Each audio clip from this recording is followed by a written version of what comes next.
Bular Xushnud aka Xorazmdan 1100 kilometr yo'l bosib keldilar. $150 reklama xarajati bilan $11,000 sotuvni amalga oshirdilar. Zo'r natija, lekin ularda bitta yolg'on ishonch bor. Bizni bozor, ya'ni viloyat bozori qimmat narx ko'tarmaydi va aynan shu ishonch ularni keyingi bosqichga o'tkazmayapti. Ismim Humoy Sobirov, ta'lim sohasidagi tadbirkorman, zapusklar bo'yicha mutaxassisman. Aynan jamoamiz bilan zapusklar orqali yiliga bir necha million dollarlab sotuvlarni amalga oshiramiz. Bu tahlilimizda Xushnud akadagi ushbu to'siqni birgalikda yengamiz. Nega viloyatlardagi bozor aslida bo'sh ekanligini va hozirgi zapusklarni 3 barobar ko'proq qila olish uchun aniq qadamlar ketma-ketligini ko'rib chiqamiz. Avvalambor assalomu alaykum hammaga. Ismim Xushnud To'rayev. Xorazmdan keldim. 1100 kilometrdan. Demak, mening produktim shaxsiy brend mentorlik dasturi asosan kasb va biznes egalariga qaratilgan. Nimadan bu sohani tanladim? O'zi oldindan blog yuritib kelaman 2020-yildan beri. Rossiyadan o'qib chiqqanman, Instabosslarda, oxirgi potoklarda. Rossiya bozorida o'qib chiqqanman, u yo'qni bozorini yaxshi bilaman. Faqat bizda o'sha bozorni farqi bor ekan, ancha-muncha. Keyin men aytdim, bu yerda eng zo'r zapusk qilayotgan ustoz kim? Men o'shanda o'qishim kerak desam, keyin Humo akani topdim va sizda o'qishni boshladim. Produktim shu, kasb va biznes egalariga qaratilgan. Xo'p, natijalar qanaqa bo'ldi? Xo'p, natija aynan kursingizni sotib olgan paytimda menda demak, uni oldingi zapusk tugayotgan paytiga to'g'ri kelib qoldi. Endi men kursdagi instrumentlarni ishlata olmadim unda, mentor sifatida va 4,5 mingga bo'ldi zapusk.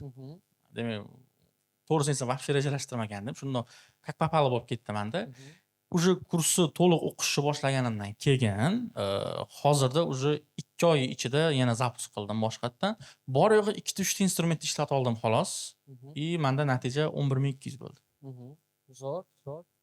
Hammasi menda bir paytga to'g'ri kelib qoldi. O'shanda Z100 bo'yi potensial rostdan bir 30% potensialimni ishlatdim. O'zimdan o'zim norozi bo'ldim degan. Men ko'proq qilsam bo'lardi.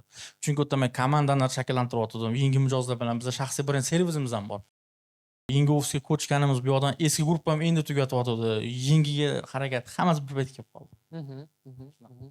Zo'r. Xo'p, aktivlar qanaqa? Xavot, auditoriya. Demak, menda 5000 obunachi edi. 5000 obunachi edi. Trafik 2000 deb belgiladim o'zim. Roadmap tuzib chiqdim. Mo'ljal 18000 edi o'zi aslida. Aslida 18000 edi. Menda hozir 7000 ta obunachi yig'dim. Demak, o'sha 2000 ta kirdi. Anaqa trafik. Ekranda 7000 ta. 7000 ta. Instagram 7000, story sahifat Story sahifat 300 ta. 300 ta. Xo'p. Asosiy trafik organik Reels'dan bo'ldi, lekin o'sha bitta-ikkita fishkalarni ishlatdim. Ya'ni siz o'tgan offline uchrashuvimizda ajiotaj qilinglar dedingiz. Men master klassni tashkillashtirishni boshladim. Biz misol Urganchda bo'lsam, rayonlarga ham chiqishni boshladim. Master klass etsam, ko'pchilik davay qiling, boramiz deyishdi. Master klass qildim, o'shani videoga oldik, qirqa bo'lib qo'yishni boshladim. Ya'ni o'shani ajiotaj qilib yubordim, o'shaning orqasidan ham yaxshi sotuv bo'ldi. Sredniy chek necha pul? $600. $600 nechta sotuv? 18 ta. Endi menda o tarif bor, 3 xil tarif. Standart, premium, VIP tarifi. Standartda hozir raqamlar esimda yo'q. VIP bitta sotib olishdi $1700 ga. Premium $1100 edi. 3 ta olishdi. Qolgan hammasi standart $500 sotib olishdi. 18 ta sotuv bo'ldi. Zo'r. Xo'p, qaysi instrumentlar? Seminar, keyin yana qaysi instrument? Master class, O'sha seminar. seminar, keyin Reels. Reelsdan ham sotuv bo'ldi. Reelsdan ham sotuv bo'ldi. Stories, men kuchli tarafim stories sotuv. Progress qilib yurdim. Oxirida bitta videoga target yo'qman xolos. Bir hafta qolganda. Ana dajim qilish uchun. Nechta sotuv bo'ldi? Targetdan 2 ta bo'ldi. Seminardan 3 ta bo'ldi. Keyin Kasdevdan 2 ta bo'ldi. Kasdev ham sotuv. Kasdev ham qildim. Kasdevdan siz aytganingizdek chaqirib, mana 100% qildim. Anundan bo'pti-da. Mini blogda sotuv etganman. Kamida bittadan sotsanglar ham xuddi shunaqa bo'ldi. Xuddi shunaqa bo'ldi. Har bitta instrument bitta ishlatib ko'rdim. Zo'r. Zo'r. Necha pul rasxod? $150. Bu ham faqat targetga. $150 rasxod.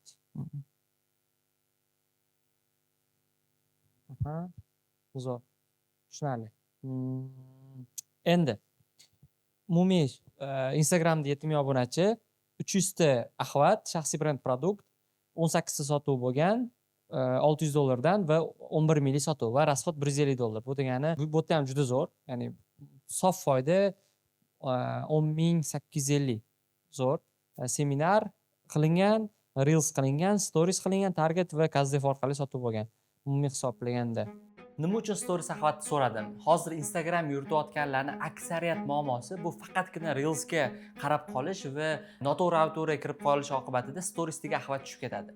Agar sizda stories axlatingiz baland bo'ladigan bo'lsa, sotuvingiz ehtimoli juda ham katta bo'ladi. Chunki siz har kuni gaplashadigan insonlaringiz bu aynan sizni storiesizdagi ko'radigan insonlar. Ya'ni agar 100 mingta obunachi bo'ladigan bo'lsa, o'rtacha stories axlati 5 mingdan 10 minggacha bo'lsa, bu juda ham yaxshi degani. Lekin 100 mingta auditoriyaga ba'zida bir mutaxassislarda 500 ta, 300 ta to'g'ri talab bo'ladi. Bu katta auditoriyangizdan yetarlicha foydalana olmaysiz degani. Shuning uchun ham faqatgina prosmotr uchun noto'g'ri auditoriyani olib kirib qo'yishdan qo'rqish kerak va qochish kerak. Bu sizni axlatlaringizni tushirib yuboradi va oxir-oqibat siz akkauntingiz foydasiz bo'lib qolishi mumkin. Agar sizda kichkinaroq blog bo'lsa ham, lekin stories axlati baland bo'lsa, deylik 10 mingtalik blogingiz bor, 2 mingta stories axlat bo'ladi. Va mana shu 2 mingtadan siz bemalol 3%, 5%ga har bitta zapuskingizda sotuvni amalga oshirishingiz mumkin. Endi keyingi etapda nima ko'rasiz? Qanaqa sotuv, nima reja qilinyapti? Xo'p, keyingi mana bitta yana bitta narsa bor, bitta ikkita narsa. VSL ham bor, YouTube kanalim ham bor. VSLdan ham sotib bo'ldi? Unda o'sha yerdan ham sotib bo'ldi. Nechta? Bitta. Qarayman. VSLdan bitta, Kazdefdan nechta? 3 ta. 3 ta, bo'tdan? Targetdan 3 ta. 3 ta. Storiesdan esimda yo'q. Reelsdan 5 ta bo'ldi shekil, seminardan 3 ta bo'ldi aniq. 3 ta 8. Qolgani storiesdan bo'ldi-da. 4, 7, 10, 12, 15 bo'lsa 3 ta storiesdan. Zo'r, mana hammasidan bitta-bittadan bo'libdi-da. 2-3 tadan bo'libdi. Umumiy zo'r. Ham instrument ishlatdingiz. Qancha muddat ketdi umumiy? 2 oy bo'ldi. 2 oy, o'sha 2 oy. Lekin ana 2 oy deganda ham to'liq emasda, chunki men Toshkentga kelib ketdim, yolg'iz anaqa top 1ga ham keldim forumga, offline ham. Bitta kelib ketishim 3-4 kun vaqtim bo'lib qo'yadi, deyman. Yo'q, umumiy olganda zo'r. Umumiy olganda 11 minglik zo'r. Instrumentlar hammasi. Xo'p, keyingi reja nech pulli zapos, qanaqa ko'rasiz o'zi? Xo'p, keyingi reja o'sha hozirdan tayyorgarlik ko'rishni boshladim. Sentabrda bo'ladi. 30 ming mo'ljallaganman, roadmapga tuzib chiqdim. 30 mingni dekompozitsiyalashtirdim. VIPdan nechta sotaman, premiumdan yanaqadan nechta sotaman. Yozib bering endi. Yo'q, u hozir esimda yo'q. Roadmap esimda yo'q. Xo'p. Ya'ni o'sha 30 mingni bo'lib yuborganman-da. Nima instrumentlar ishlamoqchisiz? Men bilan hammasini ishlataman. Reelsga ko'proq e'tibor bermoqchiman, chunki Reels yaxshi ishladimanda. Yopiq mastermindlar qilishni boshlamoqchiman. Yopiq mastermindda imенно menga kerakli auditoriya keladi, chunki sпрос boshlandi. Master seminarlarni men bepul qildim. Hozir qarang, bu yerda misol asosiy segment kim? Tadbirkorlarmi? Tadbirkorlar va kasb egalari. Kasb egalari qaysi kasb egalari? Любой, hammasi. Ekspertlar. Kosmetolog ham ketadi, stomatolog ham ketadi. Bu yerda og'ir aniqladimda, shuni aytib o'tdik, tushunarli bo'ladi. Mana SMM shik bilan mobilograflar bilan ishlashadi, natija ko'rmaydi. Keyin meni yonimga kelishadi. Men aytaman, ayb o'zingizda, nimaga? Chunki siz tushunmaysiz deyman. Zo'r. O'zingiz o'qib chiqishingiz kerak, keyin ularga tizib berishni o'rganasiz degandan keyin ko'pchilik o'qishni boshladida. O'tgan safar razbor qilgan edik. Po'lat bilan Abdulloh. Ular ham Xorazmdan. Ular ham xuddi shunaqa 15 minglik sotib qilishgan. SMM ularniki. Ularniki SMM. Ularniki ko'proq novichok, endi kirayotganlarga. Siz zo'r, nishingiz ham zo'r bo'libdi, lekin ekspert va tadbirkor. Xuddi Asror akani pozitsiyasi. Shunaqa. O'zinikini qiladi, o'zini auditoriyasini yig'adi. Zo'r nish ushlayapsiz. Xo'p. Tushunarli. Endi 30 ming qilish uchun bu degani hozirgi holatdan 3x ga oshirish kerak. Nimalar ko'rasiz, nimalar qilishni? Demak, birinchisi mastermind qilaman, yopiq va o'sha yerdan paragraf qilmoqchiman. Nimaga? Qanaqa mastermind? Imенно og'riqni aniqlayman, hali kastef qilmadim. Og'riqni qilmoqchiman. Bilinib turgan og'riq o'sha SMMdan natija ko'rmadim deydi. O'zim kameraga chiqishdan qo'rqaman deydi. Ishni nimadan boshlashni bilmayman deydi. O'sha og'riqlarni inobatga olib, offer ishlab chiqib, yopiq mastermind qilmoqchiman. O'sha yerda o'zidan o'sha sotuv qilmoqchiman. Birinchi etap. Keyin bu yerda Reelsda bo'lishi kerak. Bizda rayonlar bor. Bormagan rayonlarimda ham seminarlar qilmoqchiman. Taklif ko'payib ketdi chunki. Qara, birinchi, давайте dekompozitsiya qilib olaylik.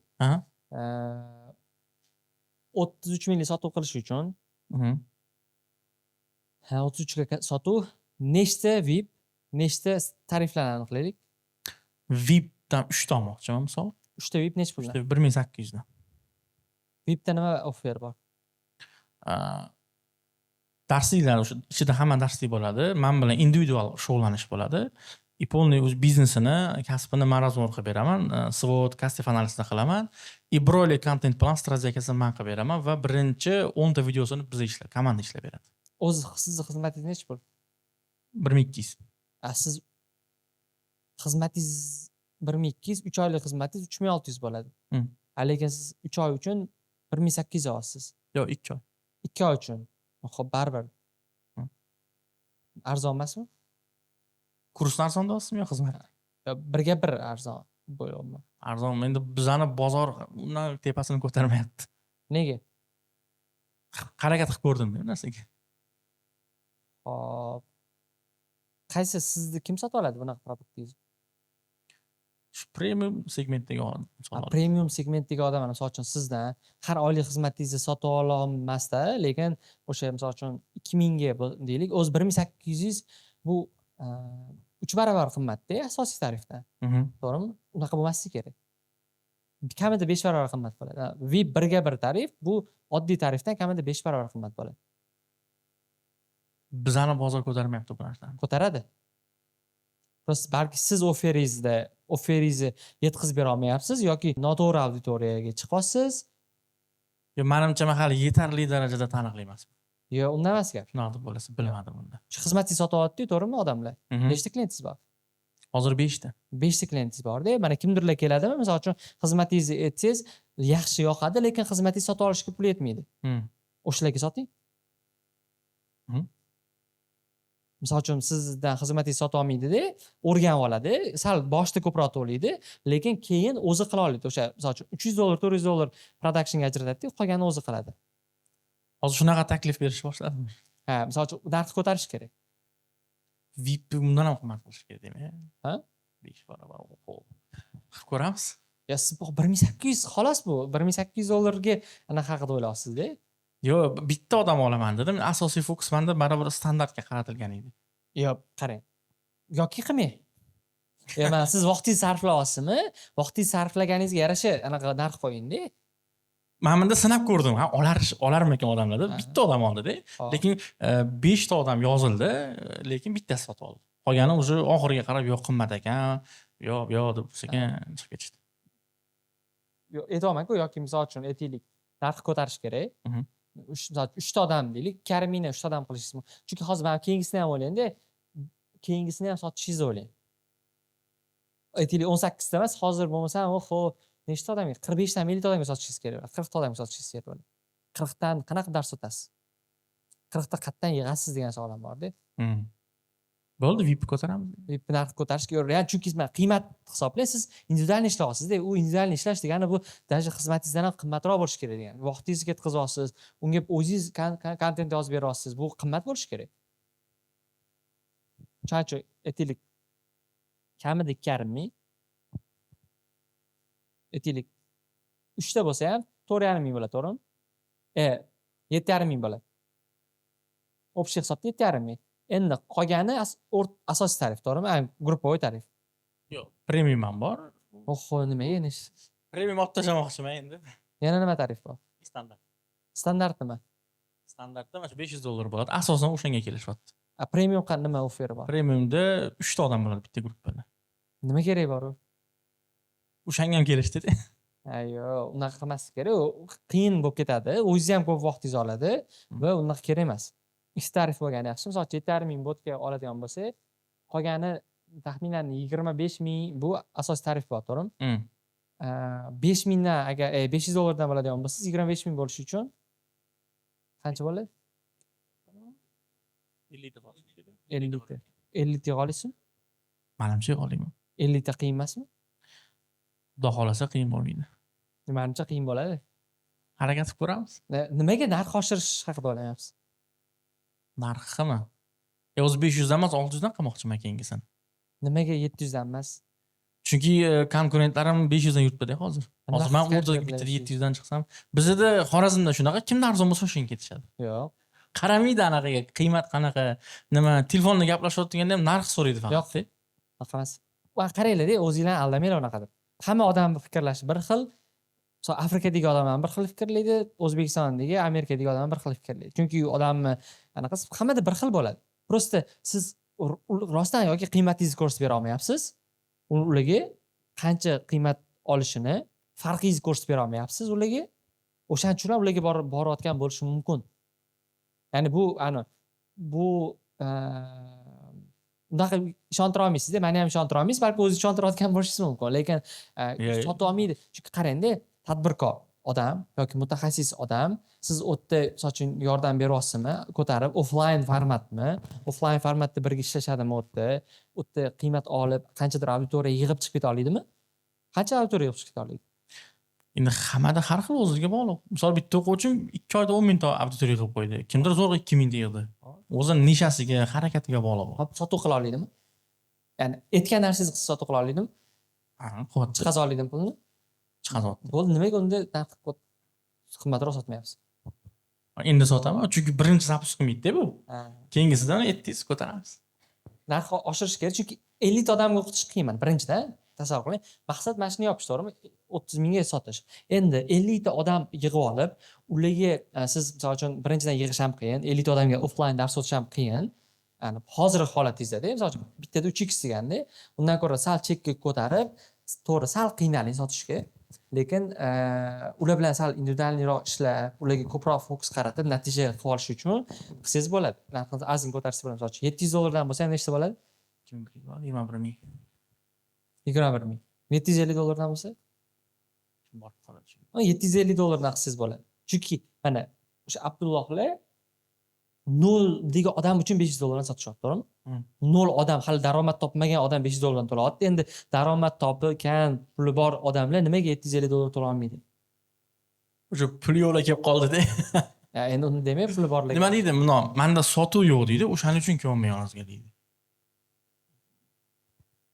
Sotuv yo'q kelayotgan bo'lsa, unda sotuv borlarni chaqiring ko'proq. Ya'ni qarang-da, siz bu yoqni aniqlab olsangiz, keyin mana bu yerda siz segmentingizni, bu yoqda trafik kanallarni kattalashtirsangiz bo'ladi-da. Ya'ni offline uchun 750 dollar bu qimmat narx emas вообще. Umuman qimmat narx emas. Bo'lib ham siz produktingiz bu pul topishni o'rgatadigan produkt-da. Ya'ni odamlar misol uchun o'sha narsani o'rgansa, ertaga kontent qilsa, sotuv oshadimi? Ko'proq sotuv oshadi, klient ko'payadi, daromad ko'taradi. Demak, bunaqa produktni misol uchun qimmatroq sotsa bo'ladi. Nima muammo aytaymi sizga mana? Mana bitta ham muammo bor-da. Story sahvatingiz kam. Podpishchiga nisbatan story sahvati kam. Bu degani loyal auditoriya kam degani. O'shaning uchun ham loyal auditoriya sachilotdi. Loyal auditoriya kamligini hisobiga siz ularga ularga filtr faqat narx bo'ladi. Kim arzon bo'lsa o'shanga borgisi keladi. Lekin mana sizni kuzatib yurgan auditoriya, misol har kuni kuzatsa sizni кейсaringizni bilsa, sizni chekingizni biladigan bo'lsa, xizmatingiz nech pulligini, imkoniyatlaringizni ko'rib turadigan bo'lsa, bemalol sotib oladi. To'g'rimi? Ya'ni u tadbirkor, misol uchun bu yo'q bozor emas-da, ya'ni. Xorazm, misol uchun viloyat, u yerda nechta biznes bor, nechta ekspertlar bor. Mana Xorazmda o'sha Abdulloh eksperti bor-ku, tikuvchilik bo'yicha. Tikuvchilik bo'yicha $1000, adashmasam offline. 10 millionmi shunaqaga kelishadi. Tikuvchilikni o'rgatadi-da. $1000 to'lab kelishyapti. U yerda ham xorazmlik borib o'qiyapti. Ya'ni bu hech anaqa bo'la olmaydi. Narx ko'tarish kerak. Ha. Qiymatni ham kattalashtirasiz, offeringizni ham ustida ishlaysiz. Shunda nechta odam bo'ladi? 750 dan 40 ta deymi? 750. 20 dan, 25 dan, 30 dan. 30 ta. 30 ta bo'lsa, shunda 33 ta odam yig'ishingiz kerak. Bu degani hozirgidan ko'ra taxminan 2 barobar ko'p odam yig'ishingiz kerak. Endi bu asosiy fokus mana seminarlar yaxshi. Seminarlar qilsangiz bo'ladi bemalol, lekin ko'proq anaqa qilish kerak. O'zingizni mana pozitsiyangiz ustida ishlashingiz kerak. Pozitsiyani ustida ishlashning eng zo'r yo'li bu Xorazmdagi o'sha blogerlar, tadbirkorlar, influenserlardan reklama olishingiz kerak. Yani odamlar tanishi uchun, anaqa qilish uchun ko'proq kollaboratsiya qilsangiz bo'ladi. Reklama sifatida bor-ku, auditoriyasi bor, to'g'rimi? Influenserlar bor. O'sha yana o'sha misolni aytaman. Anaqa misolni. Chunki u Xorazmda qilganda bitta o'sha Po'lat Abdulloh degan aka-ukalar o'qishgan. Ularda eksperti bor, tikuvchilik yo'nalishi bo'yicha. Eksperti reklama qilib bergan, prosta o'sha orqali auditoriyaga, faqat o'sha auditoriyaga sotuv qilishgan. Tasavvur qiling, misol uchun u narsa hozir Toshkentda ishlamaydi umuman, juda qiyinda, lekin viloyatlarda bozor juda bo'sh hali. Ya'ni shu darajada bo'shki, shunchaki mana bu odamga o'tib, mana shu odam produktni o'qisanglar bo'ladi desa, odamlar to'lov qilib, ishonib anaqa sotib olishyapti. O'shaning uchun bu sizda ham ishlaydi, zo'r ishlaydi. Anaqa influencerlar, anaqalar bilan ishlash va men buni ham shunday ko'tarilishga katta yordam beradi. Ya'ni ajotaj hisobiga bloger influencerlar qo'yadi, anaqalar qo'yish boshlaydi, yordam beradi. Ya'ni siz baribir ko'proq auditoriyangiz o'sha xorazmliklar deb hisoblangda, ya'ni asosiy segment shu. Agar tahlilimizni shu joygacha ko'rgan bo'lsangiz, sizga zapusklar, umuman infobiznes qiziq bo'lsa kerak. Agar siz zapusk qilayotgan ekspert bo'lsangiz yoki prodyuser bo'lsangiz yoki mana shu sohaga endi kirayotgan inson bo'ladigan bo'lsangiz, sizga taklifim bor. Hozir Xushnud akani misollarida biz ko'rib chiqamiz, qanaqa viloyat bozorida sotuvlarni oshirish mumkinligini va ular bizga bergan, ya'ni mentorstvada olgan instrumentlarni o'sha 10 ta instrumentdan hammasidan ozgina foydalangan holatda o'zlarining sotuvlarini amalga oshirishdi. Va mentorlik dasturida bo'lsa, bunaqa instrumentlardan juda ham ko'p va siz o'zingizga kerakli bo'lganligini olib, sotuvlaringizni amalga oshirishda qo'llashingiz mumkin. Agar siz ekspert bo'lsangiz yoki prodyuser bo'lsangiz yoki sotuvlaringizni endi boshlamoqchi bo'lgan, endi kirayotgan inson bo'ladigan bo'lsangiz, sizga mentorlik dasturim to'g'ri keladi. Xoh auditoriyangiz kichkina bo'lsin, xoh millionlik auditoriyangiz bo'lsin, bu dasturdan bemalol foyda olishingiz mumkin. Misol uchun, oxirgi mentorlik dasturining o'zida dastur tugamasdan o'qishlarni umumiy qilgan sotuvlarning summasi $700,000 ga yaqin bo'ldi. Bu dastur sizga qiziq bo'layotgan bo'lsa, to'liqroq ma'lumot olmoqchi bo'lsangiz, mana shu videoning tagidagi havola orqali ro'yxatdan o'tsangiz, bizning menejerlarimiz, mutaxassislarimiz siz bilan bog'lanishadi, dastur qanchalik sizga to'g'ri keladi, qanchalik siz foyda ola olasiz yo'q, buni aniqlashadi va filtr asosida agar o'tadigan bo'lsangiz, siz bilan dasturda ko'rishamiz. Hozir yana bitta instrument ishlatyapman, ya'ni o'qishimga kelgan biznes egalari bo'ladi-ku, har bittasini kurugi bor va ularning ham Instagramda ma'lum bir auditoriyasi bor. O'shalarga ham chiqaman o'sha ekan. Misol uchun aytaman, misol bitta ayol keldilar, sog'lomlashtirish sentrlari bor ekan, hamma biznesmen ayollar ekan. Men aytdim, "Davayt tashkillashtirib, seminar o'tib beraman." O'sha ham yaxshi ishlashni boshladi. Seminar nechta odam keladi seminarga? O'rtacha 20 ta. Nechta sotuv bo'ladi? Misol 3 ta bo'ldi. Nechta seminardan? Bittada. Seminar 3 ta. Prinsip yomon emas, lekin oshirsa bo'ladi. Ba'zilar ko'pdan beri kuzatib keyin kelyapti. Misol 2-3 ta seminarga keladi-da, keyin sotib oladi. Seminar misol uchun zo'r instrument. Seminarda o'rtacha hisobda 20% konversiya normal. Misol uchun 20% degani hozir 20 ta odamdan 4 tasi deganda, shunga yaqin konversiya bo'libdi. Bu degan hozir yana misol uchun ikkita seminar qiladigan bo'lsangiz, ozgina ustida ishlasangiz, seminaringizni sotish ustida ishlaydigan bo'lsangiz, 8 sotuv qilsangiz bo'ladi. Mana shu o'zidan. 8 sotuv. Lekin misol uchun stories men bitta eng katta salbiy taraf mana shu kam storiesda va men oshirish mumkin bo'lgan taraf, KZF nechta odamni o'tkazdingiz? 10 ta. 10 tada shu sotuv bo'ladi. Nechta odam ro'yxatdan o'tgan KZFdan? 10 ta o'zi. O'zi 10 ta o'tgan. Ha. Mana to'liq hamma instrument ishlata olmadim-da, o'zi juda vaqt kam qoladi. KZFda o'zini oshiring. KZFdan 30 odamdan KZF qiling. 30 odamdan KZF qilsangiz, 10 ta odamga sotasiz. To'g'rimi? O'zi mana qaranglar, bu vaqti oddiy tuyuladi, ya'ni raqamlarni aytish, misol uchun men buni oshirish kerak degan, lekin rostdan shunaqa oddiy aslida. Biz prosta qiyinlashtirib olish eng katta xatoyimiz shu bo'ladi, ya'ni prosta men bitta aytaylik, Reels ko'paytirsa bo'ladimi? Reels bog'liq emas. Qiyin Reels orqali sotuvni ko'paytirish, chunki o'lchash qiyin-da Reelsda. Lekin mana seminar ko'paytirsa bo'ladimi? Ha, bo'ldi. Misol seminarga endi 20 ta emas, 40 ta odam keladi. Bo'ldi, yoki 2 marta 20 tadan bo'ladi. KZF ko'paytirsa bo'ladimi? Ha. Chunki KZF ko'paytirish va shu oson. Ana tekin bepul konsultatsiya beraman, o'rgataman deb olaverasizda.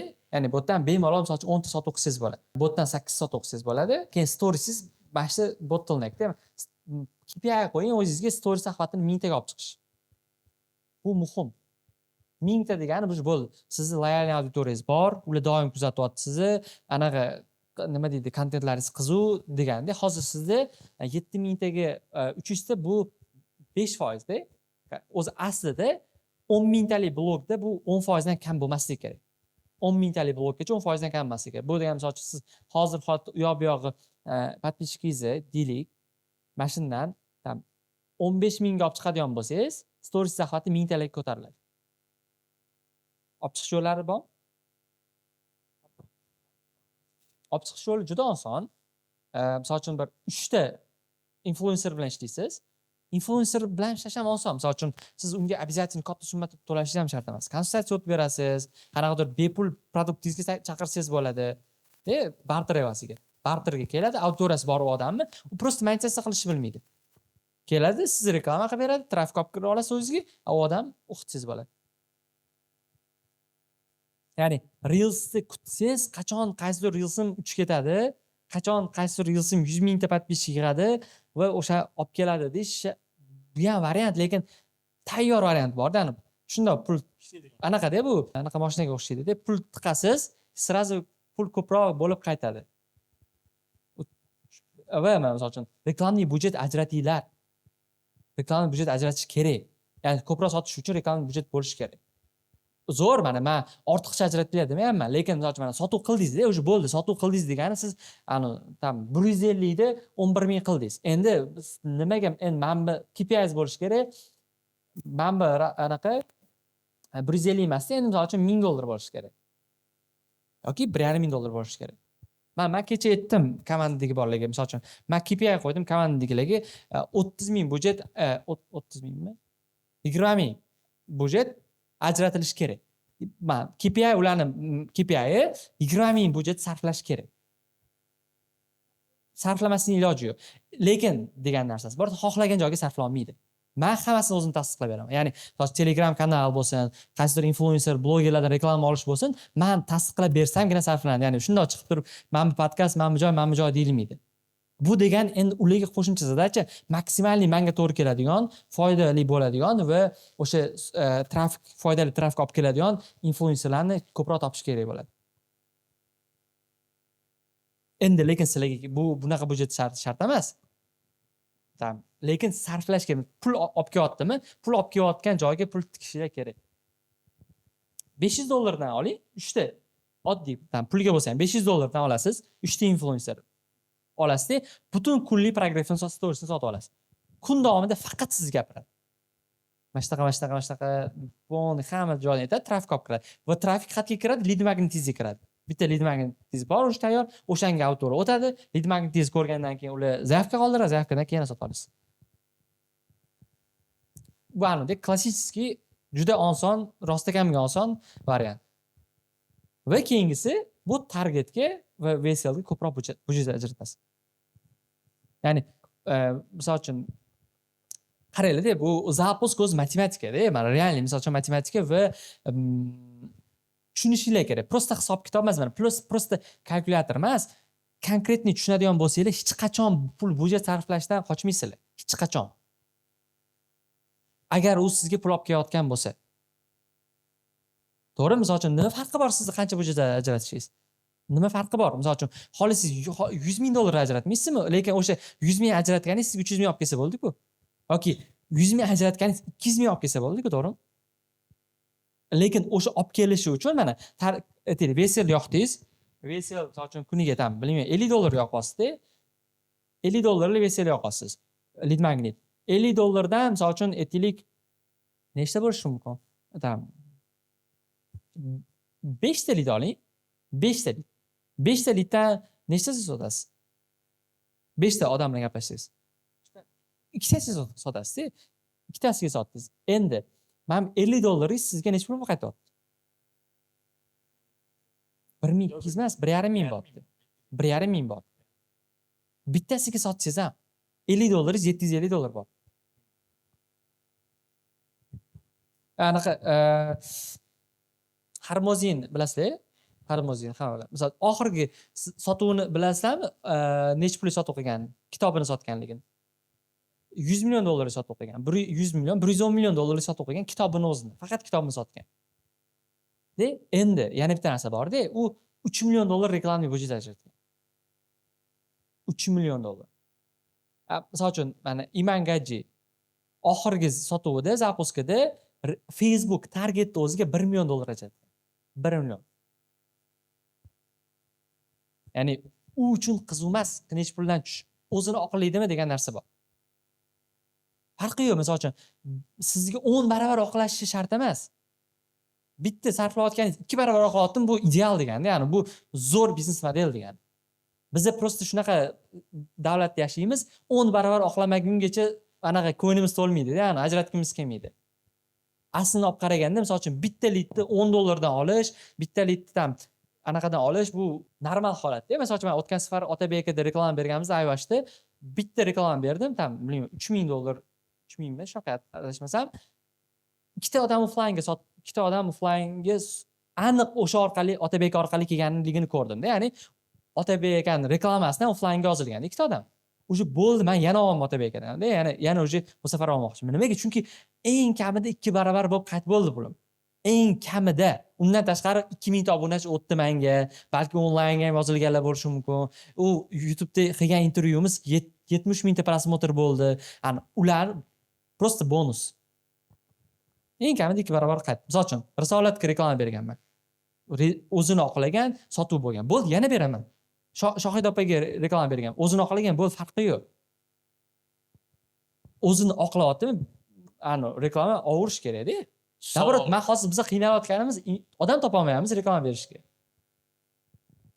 Ustoz, savol, o'sha reklamani zapuskni qaysi etapida berish kerak? Boshida? Boshida boshlangan. Misol 2 oy bo'lsa, boshida boshlash. Boshdan boshlash kerak. O'shaning uchun mana matematikasini yaxshi bilib, bunga oson, mana o'zi o'sha cloud bilan gaplashsanglar bo'ladi, ChatGPT bilan gaplashib, so'rasanglar o'zi ko'rsatib beradi. Mana shunaqa pul sarflayapman, qancha bo'lib qaytyapti, bu qanchalik to'g'ri, mana bunaqa deb aytsanglar ham o'zi ko'rsatib beradi-da. Ya'ni effektiv ishlayotganlarni ko'rsatib beradi. Endi bitta tarafi bor. Mana bu narsa lekin noto'g'ri. Siz pul sarflayapsiz. Misol uchun mana shu narsa noto'g'ri. Boshda aytib berdim-ku. Sotuv bo'limi qurish, nimadir, vebinarlar uchun katta rasxodlar qilasiz, hali pul tushum yo'q. Bu narsa noto'g'ri. Siz shunaqa qiling, pul sarflang, srazi bir haftadan keyin tushum bo'lsin. Ya'ni bir haftadan keyin o'sha siz sarflagan pulingiz o'zini oqlasin. Buni zo'r yo'li o'sha aytgandek, VSL, blogerlardan, o'sha influencerlardan reklama olasiz. Bo'ladigan bo'lsa, juda oson. Misol uchun, seminar 2x oshirasiz, bo'ldi. Seminar 8 sotib bo'ldi. Reels mashq qolsa ham normal, 5 ta sotib bo'lsa. Stories oshirasiz. Agar axvatingiz oshadigan bo'lsa, bemalol buni stories o'zidan bir 10 ta 15 sotsangiz bo'ladi. Target oshirasiz, Kazdev 10 ta qolsiz, VSL VSL pul sarflamagansiz, to'g'rimi? VSL-dan $300 sarflasangiz, bu yerdan ham sotib bo'ladi. Bu umuman muammo bo'lmaydi, men bu odamni. Endi bitta narsa, siz yetarli sazon o'tkaza olishingiz kerak kunlik. 30 ta bo'ladi. Nechta, misol uchun 30 ta odamga общий 33 ta odamga sotish uchun 100 ta odamdan sazon o'tkazasiz. Bu degani kuniga o'rtacha 7 ta odam bilan o'tkazsangiz ham 20 kunda yig'ib qo'yasiz. Bu juda klassika, oddiy. Misol uchun men 3 yildan beri qilaman xuddi shu narsani. 3 yildan beri u oshib keladi. Har safar ishlaydigan narsa-da.